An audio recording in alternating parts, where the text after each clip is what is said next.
senang sekali malam hari ini bisa bertemu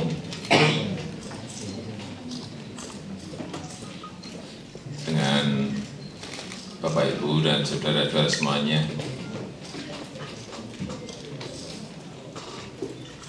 Dan sangat kaget karena ternyata pelajar orang Indonesia yang ada di Korea itu banyak sekali. Ada berapa Pak tadi Pak? 35 ribuan. Itu yang legal.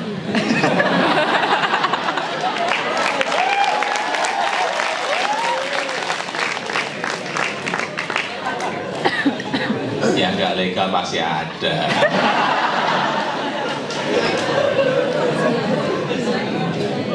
Tapi nggak tahu yang di dalam ruangan ini ada enggak.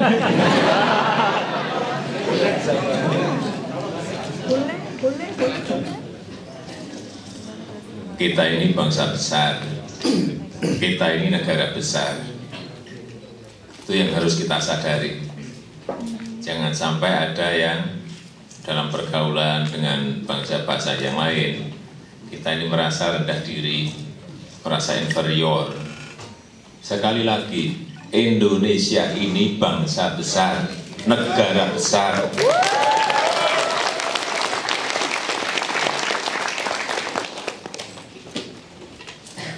Lihat enggak, waktu kemarin di APEC, lihat, itu menunjukkan Indonesia negara besar. Kenapa? Saya minta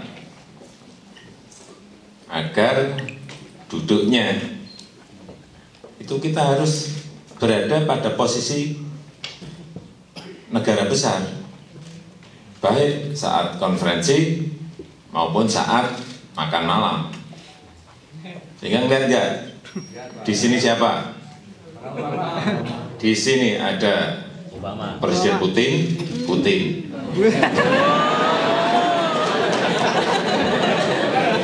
Ya kan? Di sini ada Presiden Xi Jinping. Di sini ada Presiden Jokowi. Di sini ada Presiden Obama. Ini sekali lagi, ini menunjukkan kita diakui sebagai negara besar. Dan kita memang negara besar.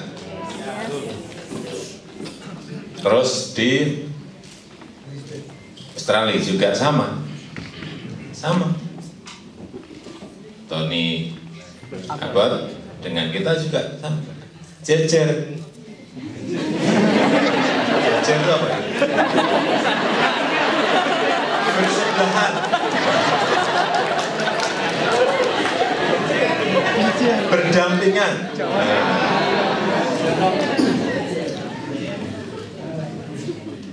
Terus juga sama. Tadi di sini juga sama. Waktu makan malam di sini juga sama.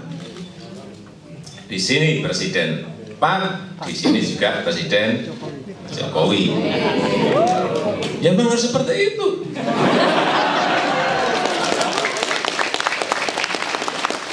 Negara besar kok didudukkan di pinggir, nggak mau saya.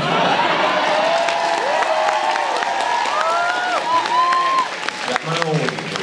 Sehingga saudara-saudara itu juga harus jangan rendah diri, merasa inferior. Tidak, kita memang sekarang kita memang harus tunjukkan bahwa Indonesia itu negara besar. Merdeka. Negara besar. Jadi jangan main-main dengan Indonesia. Ada kapal yang nyuri.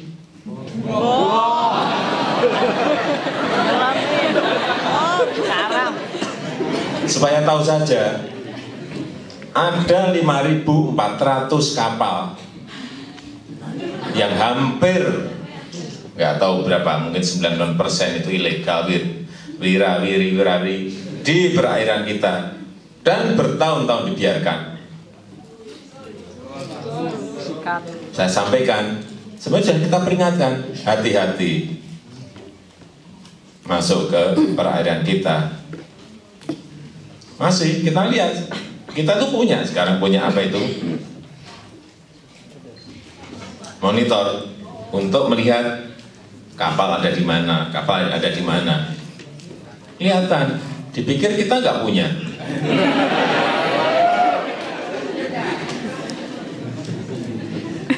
Sekarang begitu lihat di sana ada, kejar, kejar, saya sampaikan.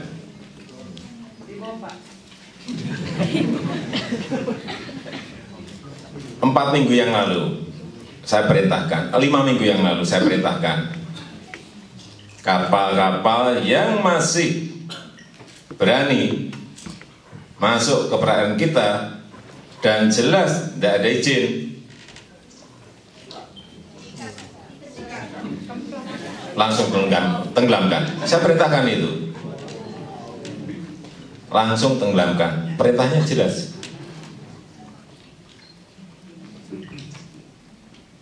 Saya tunggu seminggu enggak ada yang ditenggelamkan.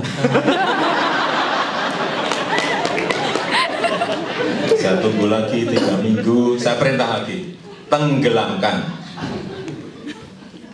Saya tunggu lagi, tapi ya alhamdulillah minggu kemarin sudah ada yang ditenggelamkan 3. Undang-undangnya itu boleh, internasional juga sama. Boleh, ya sudah, tenggelam. Tapi saya bilang, ada 5.400, kok hanya 3? Pasti saya kejar, hati-hati, saya sudah sampaikan. Tahu kerugian kita berapa per tahun? Hitungan yang diberikan kepada saya nggak tahu hitungannya benar atau tidak benar, karena saya juga belum bisa menghitung secara detail kerugian itu. 300 triliun per tahun. Pemasukan yang sekarang yang dari laut kita, income, pemasukan hanya 300 miliar per tahun. Bayangkan. Seperti ini mau kita biarkan? Dibiarkan? Enggak. Tidak kalau saya. Enggak. Saya sampaikan sekali lagi, hati-hati masuk ke perairan kita. Ikan yang baik-baik itu ada di perairan kita semuanya. Entah yang mahal, entah ikan tuna, entah yang lebih mahal lagi, ada semuanya di perairan kita. Dan yang ngambilin bukan kita. Lucu. Ini yang harus dihentikan. Dan pemasukan itu harus masuk ke negara kita, ke nelayan kita. Itu tantangan. Tantangan yang kedua yang kita ini sekarang berat adalah masalah narkoba. Bukan berat, sangat berat sekali. Sudah darurat kalau saya boleh sampaikan. Kenapa? Bayangkan, lebih dari 4,5 juta orang kita dalam proses rehabilitasi karena narkoba. Masih bisa direhabilitasi. Tetapi yang 1,2 sudah tidak bisa. Karena sudah sangat parah. Dan setiap hari, ini juga perlu diketahui, 40 sampai 50 generasi muda kita meninggal karena narkoba setiap hari. Untuk diketahui saja, sekarang ada 64 orang yang sudah diputuskan hukuman mati, sudah bertahun-tahun diambangkan. Menurut saudara-saudara, dieksekusi mati atau tidak? Eksekusi. Eksekusi. Mati. Eksekusi mati. Pengadilan yang ini yang memutuskan Yang memutuskan hukuman mati itu pengadilan, sudah diputuskan, ya kan? Kemudian meminta pengampunan kepada presiden, minta grasi, diberi atau tidak diberi? Saya jawab, sudah saya jawab, tidak akan saya beri ampunan.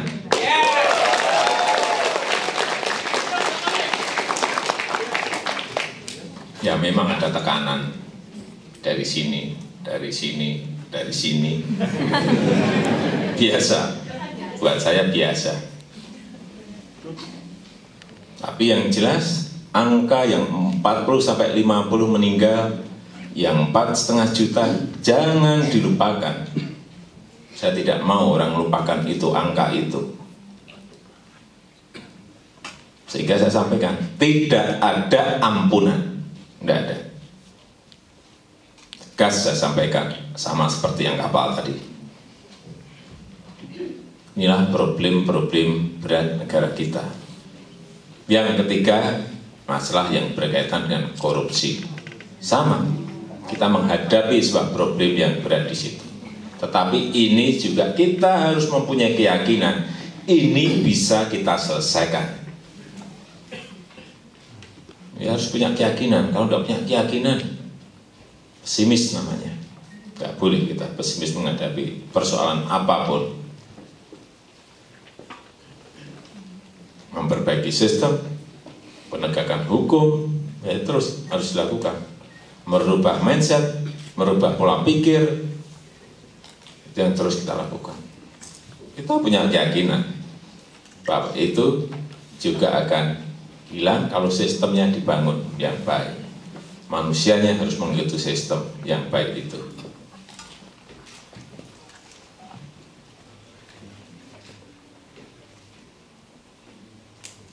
Kemudian selanjutnya mengenai subsidi BBM.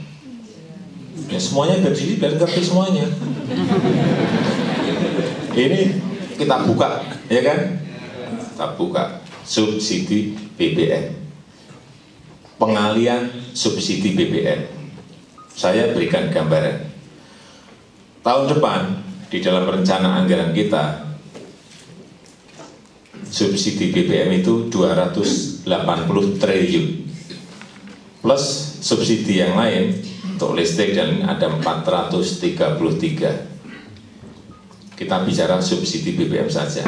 Kalau setahun 280, 5 tahun sudah 1.400 triliun. 5 tahun. Kalau nggak naik, dianggap sama. 1.400 triliun. 10 tahun yang lalu, saya ngitung, subsidi BBM kita total juga 1.300 triliun. 1.300 triliun.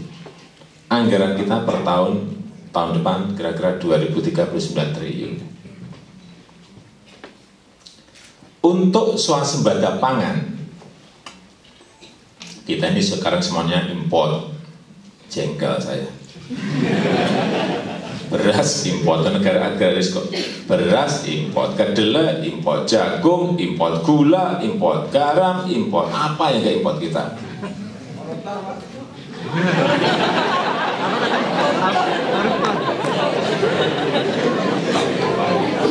Coba. Jadi enggak. Oleh sebab itu target, saya memberikan target kepada menteri saya, Menteri Pertanian. 3 tahun lagi barang ini harus sudah tidak impor lagi. Beras, jagung, lagi yang satu ya, kedelai, berikutnya gula, berikutnya daging. Tahun berikutnya janjiannya dengan saya, janjian kerja dengan saya pasti pakai janjian. Kalau tidak bisa swasembada, saya copot tuh ya. Enak toh? Iya dong, masa kerja nggak ada target gimana? Tapi saya yakin nggak ada 3 tahun Sudah bisa. Insya Allah nggak bisa. Kebutuhannya apa? Untuk swasembada butuh apa? Karena harus butuh, mesti ada kebutuhannya. Butuhnya 30 waduk, harus tambah 30 waduk. Oke. Kebutuhannya irigasi yang 72% sudah rusak, harus semuanya diperbaiki. 30 tahun irigasi kita nggak pernah kita perbaiki. Oke, perbaiki. Saya cek lapangan sendiri. Oh benar, cek sini benar, rusak semuanya.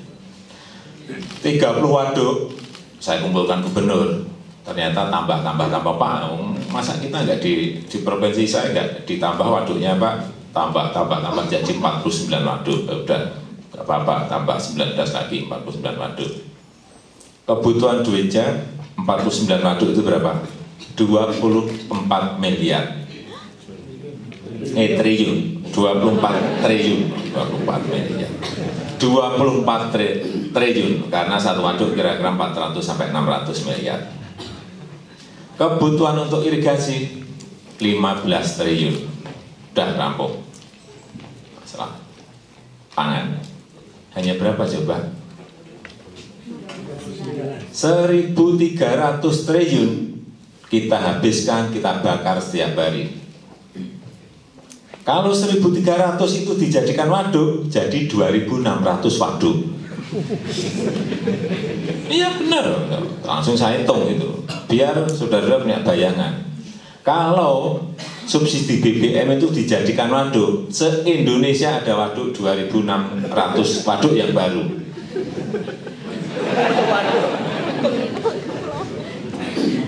Coba bayangkan. Dan nggak kita buat, hanya kita buang-buang setiap hari, dibakar. Dan yang menikmati subsidi itu yang pakai mobil, bukan petani. Kalau waduk nanti untuk petani, irigasi untuk petani. Jadi benar nggak?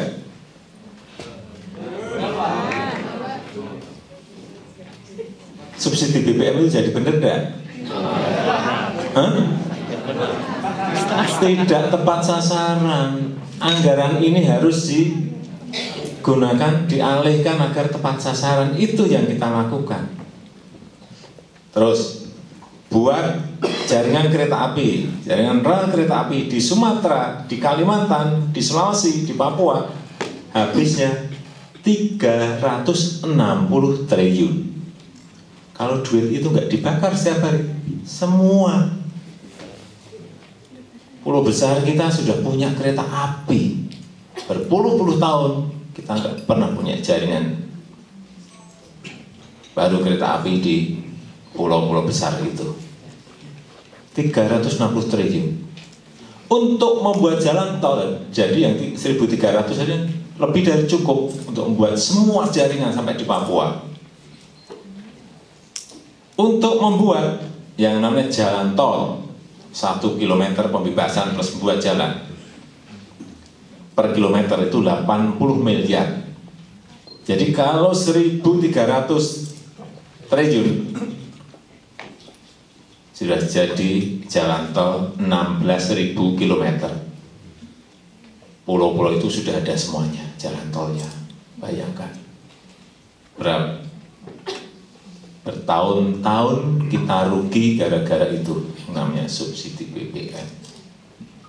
Padahal kalau antar kota ada kereta api, antar provinsi ada jalan tol, ada jalan kereta api, ada connectivity,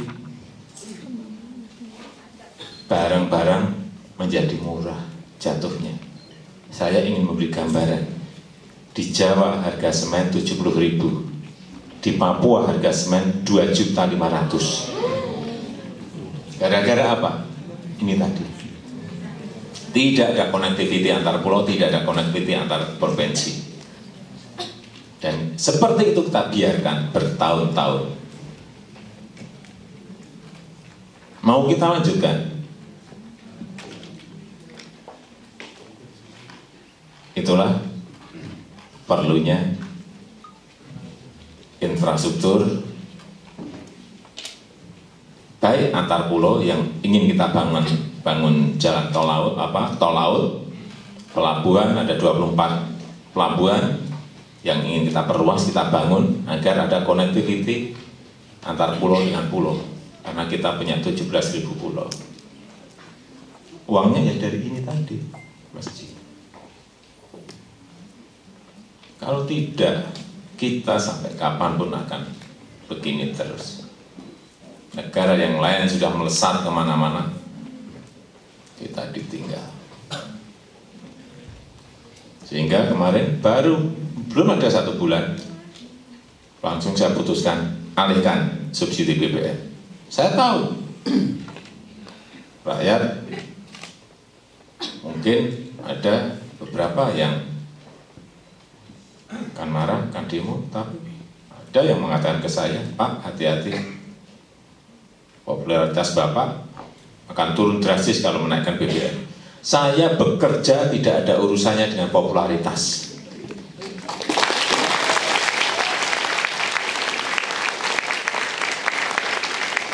Saya bekerja untuk kebaikan rakyat, kebaikan masyarakat, kebaikan negara kita. Tidak ada urusan dengan popularitas, sehingga langsung saya putuskan. Yang mengingatkan saya banyak sekali, Bapak belum ada 1 bulan. Tapi saya melihat ini keliru, ini salah. Nggak mau saya kehilangan waktu. Jadi itu sebabnya kenapa ada pengalihan subsidi BBM. Sehingga nanti kita bisa tadi kereta api, tol, pelabuhan, langsung terus bisa kita mulai kita bangun tahun depan. Kalau itu ada pembangunan kereta api, ada pembangunan pelabuhan, ada pembangunan bendungan, ada pembangunan tol, sudah kita hitung. Tadi pagi saya ngitung dengan Pak Menko Eko ini, kita ternyata kekurangan banyak sekali insinyur teknik untuk pekerjaan ini. Ini juga hati-hati berbahaya. Begitu kita semangat ingin membangun infrastruktur, SDM-nya nggak ada, siapa yang akan mengerjakan?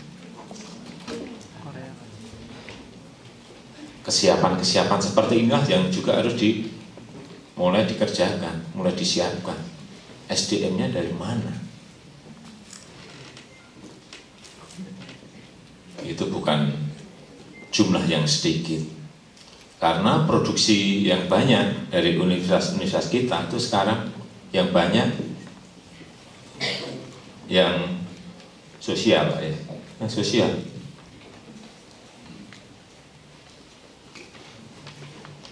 Ini ada problem yang lainnya. Kemudian problem yang banyak dikeluhkan dari dunia usaha, dari investor, banyak masalah yang berkaitan dengan perizinan. Sudah nggak ada masalah. Bulan depan kita akan punya nasional one stop service yang ngurus izin cepat di satu tempat saja, tidak sana sini, sana sini, sana sini. Selanjutnya juga kita yang punya masalah listrik. Pembangunan power plant kita juga terlambat lama sekali. Hampir setiap saya ke provinsi-provinsi di pulau-pulau besar, keluarnya yang banyak ini, Pak, listrik kita kurang, defisit listrik, krisis listrik. Ada kita yang batu bara berlimpah, gas berlimpah, geotermal berlimpah, air ada untuk listrik, solar cell, matahari ada, tapi kita semua krisis listrik. Dan setiap saya nginep di hotel di Kalimantan, di Sumatera, di Sulawesi, semuanya biar terus 3 kali, 4 kali sehari. Sedih kita. Yang kita kirimi batu bara di China, di India, termasuk di sini semuanya. Terang benderang semuanya. Kita yang memiliki, yang punya, malah hidup mati. Ini yang juga harus diselesaikan. Problemnya ternyata saya cek, telusuri hanya masalah perizinan yang lama. Ngurus izin 2 tahun, ada yang ngurus izin 4 tahun, ada yang ngurus izin 6 tahun. Ya bubar kalau diterus-terusin. Ya, bubar kalau seperti ini diterus-teruskan. Bubar kita.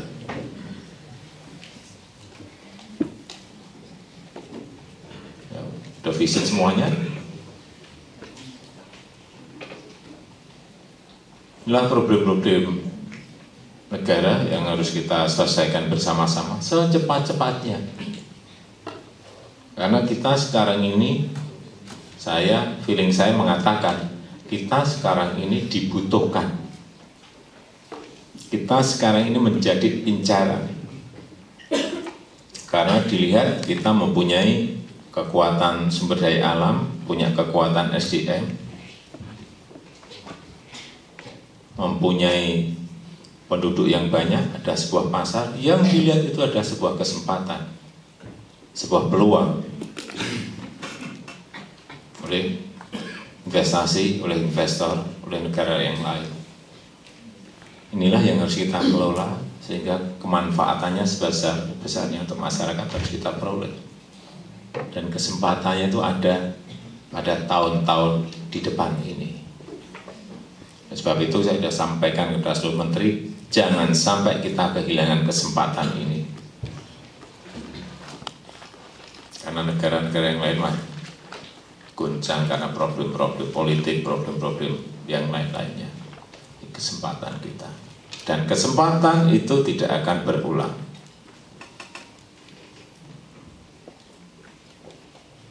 Kalau kita mau tinggal landas, betul. Itu saya kira yang bisa saya sampaikan pada kesempatan malam hari ini.